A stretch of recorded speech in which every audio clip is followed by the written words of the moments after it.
কি হবে শেষ নবীজির উম্মত বলে দাবি করে যদি ওই নবীর চেয়ার কাদিয়ানীরা দখল করে? কি হবে শেষ নবীজির উম্মত বলে দাবি করে যদি ওই নবীর চেয়ার কাদিয়ানীরা দখল করে?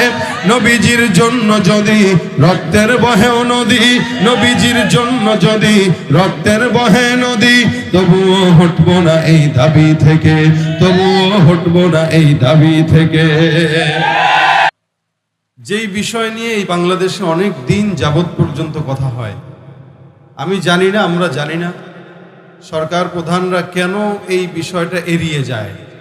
সেটি হচ্ছে গোলাম আহমদ কাদিয়ানী কাফের। আমার জানা নাই কেন সরকার এই বিষয়গুলো এড়িয়ে চলে, অথবা কেন সংসদে এখনো আইন পাস হয় না। বাকি হুজুর বলেছেন যে এটা নিয়ে সরকারের সাথে বসবেন। আমরা দোয়া করি এই সরকার